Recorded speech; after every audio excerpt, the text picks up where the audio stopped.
오늘 말씀은 디모데전서 3장 1절에서 16절까지 말씀입니다. 믿음의 큰 담력을 얻으라 라는 제목으로 함께 나누겠습니다. 이 디모데전서 3장에서는 바울이 아들같이 생각했던 디모데에게 함께 일할 동역자를 세울 때에 기준이 분명해야 된다라고 전해주고 있습니다. 그러면서 그 기준에 가장 중요한 몇 가지 항목이 있는데 그 항목들이 무엇이냐라는 질문에 대한 대답이 오늘 말씀입니다. 1절 말씀부터 보면 이렇게 나와 있습니다.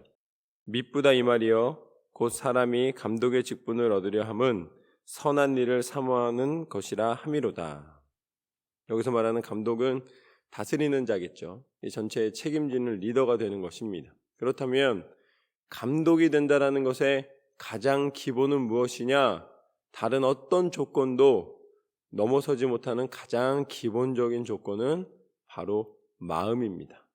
그 마음이 하나님을 사랑하지 않는 사람은 감독의 자격을 가질 수가 없다라고 말씀하십니다. 가장 근본적인 심령 깊은 곳에 하나님에 대한 믿음의 마음이 있는 사람에게만 하나님의 일을 나타낼 수가 있습니다. 그러므로 감독은 책망할 것이 없으며 한 아내의 남편이 되며 절제하며 신중하며 단정하며 나그네를 대접하며 가르치기를 잘하며 술을 즐기지 아니하며 구타하지 아니하며 오직 관용하며 다투지 아니하며 돈을 사랑하지 아니하며. 여기까지만 보면 이게 무슨 소리예요? 뭔가 큰 의미처럼 보고 공손하고 절제하고 다투지 않고 이런 말들이 있기 때문에 어떤 조직 전체를 다스리는 리더십으로 보이지만 오늘 바울을 통해 하나님이 말씀해 주시고자 원하시는 것은 바로 자기 집을 잘 다스려 자녀들로 모든 공손함으로 복종하게 하는 자라야 할지며 사람이 자기 집을 다스릴 줄 알지 못하면 어찌 하나님의 교회를 돌보리요. 결국 가장 가까이 있는 사람들에게 먼저 인정을 받고 존중을 받고 그 가정 가운데서 하나님의 뜻을 온전히 전하는 사람이어야지만 결국 하나님의 교회도 함께 나누는 리더로서의 역할을 감당할 수가 있다라는 말씀입니다. 우리가 앞과 뒤 그리고 또 집 안과 집 밖과 이 모든 것이 다 어때야 된다는 거예요? 동일해야 되는 줄로 믿습니다. 사람이 언제 시험 드냐면 집에서 하고 밖에서의 모습이 다르면 굉장히 이 집안 내부에 분열이 일어나기 시작합니다. 집 안에서는 아주 폭력적이고 거칠고 자기 마음대로 하는데 갑자기 집 밖에만 나가면 어떻게 되는 거예요? 선하고 착하고 인정받고. 그렇기 때문에 서로를 갖다가 힘들어하게 되는 거예요. 그런데 하나님은 어떻게 하기를 원하시느냐? 먼저 가까이 있는 사람들을 진실함으로 대하여서 하나님의 뜻 가운데서 믿음으로 한 마음이 되었을 때에 결국은 집 밖에서도 그 일을 행할 수가 있다라고 말씀하십니다. 집안에서 일이 이루어지지 않으면 집 밖에서 그 일을 나타내기가 쉽지 않다. 그래서 6절과 7절 말씀에 보면은 이렇게 나와 있습니다. 새로 입교한 자도 말지니 교만하여져서 마귀를 정죄하는 그 정죄에 빠질까 하며 또한 외인에게도 선한 증거를 얻은 자라야 할지니 비방과 마귀의 올무에 빠질까 염려하라.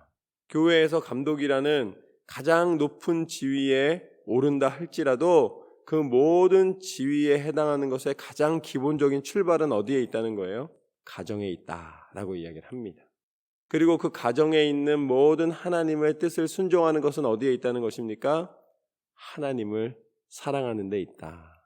그래서 우리의 모든 교육은 결국은 하나님을 사랑하고 하나님의 뜻을 쫓아 순종하는 것임을 말씀해 주십니다. 우리가 아무리 위대한 지도자가 되고 아무리 하나님께서 기뻐하실 큰 일을 행한다 할지라도 그 일이 의미를 갖는 것은 우리의 행실 가운데 앞과 뒤가 동일했을 때에 가능한 것입니다. 가족을 위해 기도하고 가족이 한마음이 되어서 하나님의 뜻을 온전히 섬기는 가정 되시기를 축원합니다. 기도하는 자에게 하나님이 베풀어 주시리라. 마귀가 틈타지 못하게 하라. 하나님께서 지켜주심을 믿고 기도할 때에 하나님께서는 하나님의 은혜를 허락하여 주시는 줄로 믿습니다. 이제 감독에 대해서, 최고 리더십에 대해서 말씀하신 다음에 함께 동역하는 집사들에 대해서도 이야기를 해 주십니다. 8절부터 10절까지 말씀을 보면 이와 같이 집사들도 정중하고 일구이연을 하지 아니하고 술을 임박하지 아니하고 더러운 일을 탐하지 아니하고 깨끗한 양심에 믿음의 비밀을 가진 자라야 할지니 이에 이 사람들을 먼저 시험하여 보고 그 후에 책망할 것이 없으면 집사의 직분을 맡게 할 것이요. 우리가 생각할 때는 감독이 높고 그리고 집사는 그거에 대해서 그냥 동역하고 따르는 사람들이다 라고 생각을 하는데, 오늘 말씀의 구조를 잘 보면은 감독이 이렇다라고 말한 다음에 그 다음에 집사를 소개해요. 집사를 소개하고 감독을 소개하는 것이 아니라 감독을 소개하고 집사를 소개합니다. 그런데 그 집사는 감독의 항목을 가지고 있을 뿐만 아니라 거기에 더하여서 라고 나와 있는 거예요. 그러니까 우리가 생각하는 것과는 전혀 반대입니다. 감독은 이렇게 잘하는 사람이고 집사는 한 요 정도만 해도 된다. 이게 아니라 너희가 집사라면 더 큰 믿음과 선한 마음을 가지고 행해야 된다라는 말씀입니다. 그런데 거기에 뭐가 제일 중요하다고 말하냐면 8절 말씀처럼 정중하고 일구이연을 하지 않는다. 한 입으로 두 말을 하지 않는다는 것입니다. 한번 결단하고 행하겠다고 선언하였으면 그 일을 끝까지 책임지고 할 수 있는 마음가짐이 필요하다는 거예요. 정중하다는 것은 마음의 태도를 이야기하는 것이죠. 그 마음의 태도는 어디서 나오느냐? 그 마음의 태도는 믿음에서 나온다라는 것이 바로 오늘 말씀의 내용입니다. 그것이 뭐냐면 9절 말씀에 깨끗한 양심에 믿음의 비밀을 가진 자라야 할지니. 여러 번 강조드렸는데 이 믿음의 비밀이 뭐예요? 내 안에 있는 초월적인 힘을 이야기하는 것이 아니라 이 믿음의 비밀이 바로 천국의 소망입니다. 내 안에 천국에 있는 사람은 작은 일에 흔들리지가 않는다는 것이죠. 그리고 내 마음 가운데 사람에게 잘 보이거나 사람의 뜻 가운데 머물 이유를 찾지 않습니다. 오직 하나님의 뜻을 쫓아 하나님께서 기뻐하시는 일에 내 마음을 쏟아넣을 수가 있는 것이죠. 그래서 이 믿음의 비밀을 가진 자들을 집사로 세워야 된다라고 디모데에게 이야기해 주고 있습니다. 어느 정도까지 그것을 갖다가 분명히 해야 되냐면 그를 먼저 어떻게 하라고 나와 있습니까?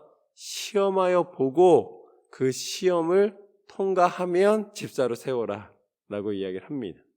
그러니까 작은 일에 마음이 어떻게 되느냐, 믿음의 비밀이 있는지 없는지를 아는 방법은 그 사람이 고난이 왔을 때에, 이 사람과 사람의 관계 속에서 어려움이 왔을 때에 그것을 어떻게 나가는가를 보면 되는 것이죠.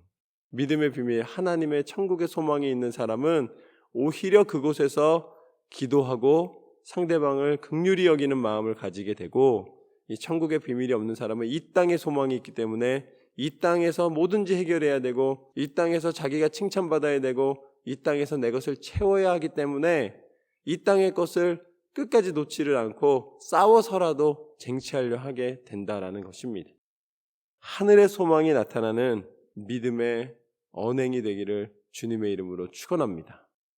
근데 집사들은 여자들도 이와 같이 정숙하고 모함하지 아니하며 절제하며 모든 일에 충성된 자라야 할지니라. 집사들은 한 아내의 남편이 되어 자녀와 자기 집을 잘 다스리는 자일지니 집사의 직분을 잘한 자들은 아름다운 지위와 그리스도 예수 안에 있는 믿음의 큰 담력을 얻느니라. 내가 집사가 되어서 가질 수 있는, 내가 이런 봉사하는 직분을 가져서 가질 수 있는 가장 큰 축복은 무엇이냐면 바로 그리스도 예수 안에서 모든 일을 하나님의 뜻을 의지하여 나아갈 수 있는 담대함을 얻는 것입니다. 담대한 힘을 얻는 거예요. 그래서 세상에서 공격이 오고 세상에 모든 방해가 있다 할지라도 나는 믿음의 길을 가겠노라 라는 그 결단과 삶이 하나 되는 것을 의미합니다. 저는 여러분의 인생 가운데 날마다 한 걸음이라도 하나님과 동행하며 한 걸음이라도 믿음의 길로 전진하시기를 주님의 이름으로 축원합니다. 하나님이 뜻하시는 곳에 서고 하나님이 뜻하시는 곳에서 전진할 때에 하나님께서는 그 은혜 가운데 우리에게 새 힘을 허락해 주십니다. 어떠한 직분이라도 하나님이 내게 주신 힘이 없이는 감당할 수가 없음을 기억하십시오. 하나님께서 여러분에게 은혜를 내려 주실 것입니다. 마지막으로 디모데를 위로하면서 이렇게 이야기를 합니다. 14절 말씀부터 보면 내가 속히 내게 가기를 바라나 이것을 내게 쓰는 것은 만일 내가 지체하면 너로 하여금 하나님의 집에서 어떻게 행해야 할지를 알게 하려 함이니 이 집은 살아계신 하나님의 교회요 진리의 기둥과 터니라. 크도다 경건의 비밀이여 그렇지 않다 하는 이 없도다. 그는 육신으로 나타난 바 되시고 영으로 의롭다 하심을 받으시고 천사들에게 보이시고 만국에서 전파되시고 세상에서 믿음 받으시고 영광 가운데서 올려지셨느니라. 아멘. 이 모든 직분자들이 결국 궁극적으로 하나님의 나라를 이루어 드리며 하나님의 뜻을 전파하는 일에 쓰임을 받는데 그곳이 바로 교회입니다. 교회는 진리의 기둥으로 세워진다. 오직 말씀을 의지하여 하나님의 말씀을 선포하며 세상 가운데 예수 그리스도께서 말씀하신 대로 복음을 증거하는 일에 쓰임받기 위하여 하나님이 세우신 줄로 믿습니다. 그리고 이 교회가 바로 오늘 모든 비밀을 선포하는 예수 그리스도가 머리 되시고 예수 그리스도의 몸된 교회입니다. 몸된 교회이기 때문에 예수님의 십자가와 함께 못 박히고 예수님의 부활과 함께 다시 살아나는 하나님의 능력의 손을 의지하는 것이 교회의 가장 큰 힘인 줄로 믿습니다. 그리스도인으로서 우리가 직분을 어떻게 감당할 것인가? 그 직분을 받음은 어떻게 하나님의 교회를 이루어 나아갈 것인가? 그 모든 것의 가장 근본적인 것은 하나님을 사랑하는 것이라. 하나님을 사랑함으로 내가 이 직분을 감당하고 하나님을 사랑함으로 마음을 다하여 다스리고 하나님을 사랑함으로 끝까지 순종하고 마지막 하나님의 부르시는 그날까지 충성함으로 하나님의 교회를 섬기며 나아가는 줄로 믿습니다. 이 말씀의 능력을 의지하여 날마다 하나님 앞에 담대한 믿음의 능력을 선포하며 승리하시는 삶이 되시기를 주님의 이름으로 축원합니다.